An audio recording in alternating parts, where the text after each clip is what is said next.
नमस्कार प्यारे बच्चों, आज की डिजिटल क्लास में मैं निमिषा आप सबका स्वागत करती हूँ।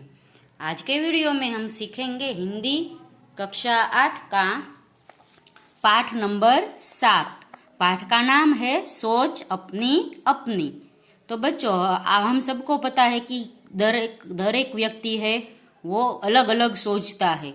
मैं अलग सोचती हूँ, आप अलग सोचते हैं, हमारे पास पड़ोस के लोग अलग सोचते हैं। दुनिया में किसी भी व्यक्ति की सोच है वो एक जैसी नहीं है।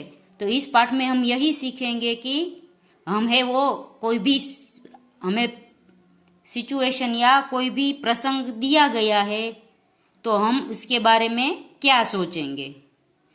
किसी विषय के पक्ष और विपक्ष के तर्क वितर्क सहित अपने विचार की अभिव्यक्ति ही वाद विवाद है। वाद विवाद यानी कोई एक वस्तु के लिए मेरा कोई और विचार होगा और आपका कोई और विचार होगा, मेरा तर्क और होगा और आपका तर्क कोई और होगा। इसे हम वाद विवाद कहते हैं। यानी एक दूसरे से बात करना और बातों बातों में है वो एक दूसरे की राय प्रकट करना। वाद विवाद मौखिक भावाभिव्यक्ति का अत्यंत प्रभावशाली तथा महत्वपूर्ण रूप है। तो यह है हमारे भावों की अभिव्यक्ति करने का एक अलग रूप है कि हम अपनी सोच है वो दूसरों को बताएं।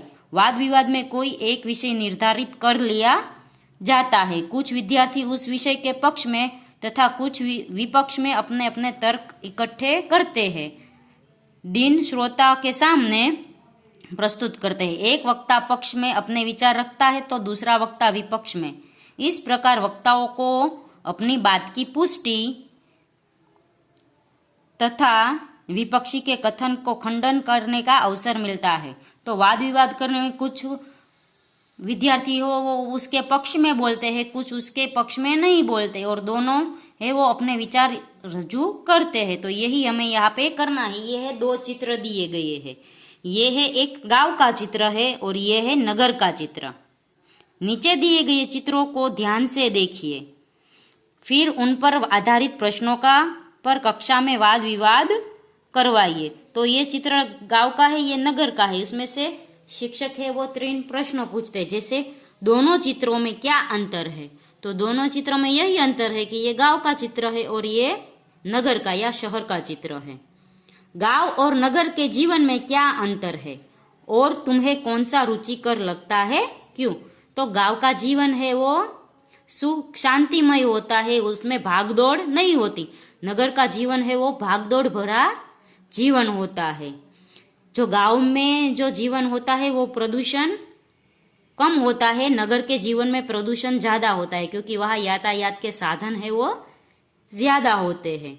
मुझे है वो गांव का है जीवन रुचिकर लगता है। यदि आपको शहर का जीवन रुचिकर लगता है तो आप वो लिख सकते हैं।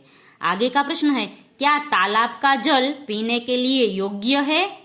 यदि नहीं तो क्यों? तो बच्चों, ये तालाब का जल है वो पीने के योग्य नहीं है क्योंकि ये तालाब का जल है वो इकट्ठा होता है तो उसमें एक तरह का बदबू भी आ सकती है, या कोई भेड़ है, बकरी या भैंस गाय है वो उसमें नहाती है तो वो पानी गंदा कर देती है। फिर वहाँ है वो स्त्रियां कपड़े धोने जाती है, कपड़े धोने का पानी है वो भी उसमें मिलता है तो पानी गंदा होता है, उसमें कोई स्वच्छता नहीं रहती। तो मेरे लिए तो ये तालाब का पानी पीने योग्य नहीं है। फिर आगे है, नीचे दिए हुए मुद्दों के आधार पर विज्ञान वरदान या अभिशाप इस विषय के एक पक्ष पर अपने विचार कारण सहित प्रस्तुत कीजिए।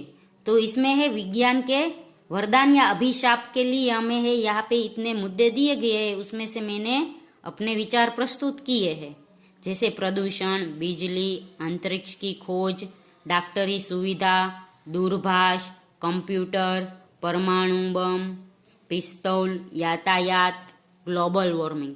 तो इसके ऊपर से मैंने है वो अपने विचार लिखे हैं। जैसे यह विज्ञान का युग है। विज्ञान ने हमें तरह तरह की सुविधाएं दी है। इनके कारण हमारे जीवन में आश्चर्यजनक परिवर्तन आया है। विज्ञान के कारण यातायात के अनेक साधनों का आविष्कार हुआ है। सड़कों पर साइकिलें, मोटरें, स्कूटर, बाइक और बसें दौड़ रही है।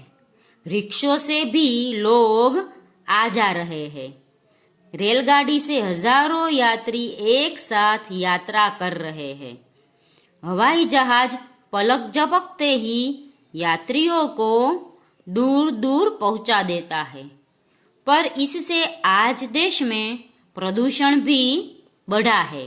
यातायात के साधनों से निकलने वाला धुआं हमारे वातावरण को प्रदूषित करता है।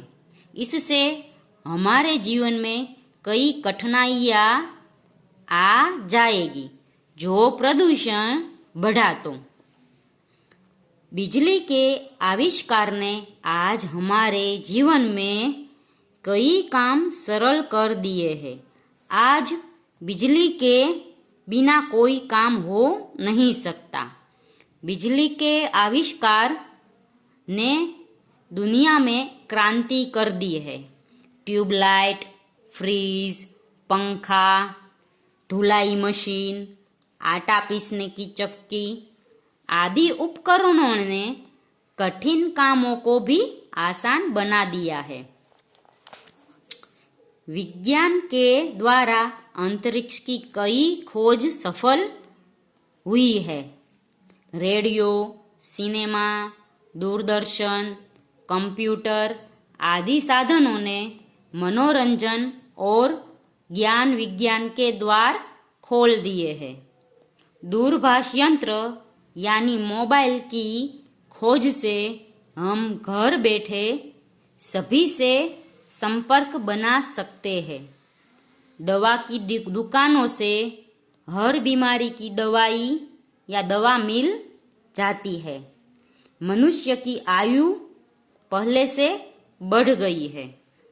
कंप्यूटर को आविष्कार से हमारे सभी काम आसान हो गए हैं। गिनती, वीडियो देखना, इंटरनेट से जानकारी प्राप्त करना आदि काम इससे होता है। विज्ञान ने तरह तरह के हथियार, परमाणु बम आदि बनाया है। जो कोई अच्छे के लिए उपयोग में करते हैं तो कोई बुरे लोग बुरे कामों में करते हैं। पिस्तौल से लोग किसी का भी खून कर सकते हैं। प्रदूषण से दुनिया में ग्लोबल वार्मिंग बढ़ गई है। इस तरह विज्ञान वरदान भी है और अभिशाप भी बन सकता है। तो बच्चों, विज्ञान के वरदान या अभिशाप में से मैंने वरदान के रूप में ये विचार किया और इतना लिखा है। आप है इसके अभिशाप के रूप में भी लिख सकते हैं। तो बच्चों, इस वीडियो में हम है वो यहाँ तक पढ़ाई करेंगे। अगले वीडियो में इसके आगे की पढ़ाई करेंगे। तब तक के लिए गुड बाय, टेक केयर।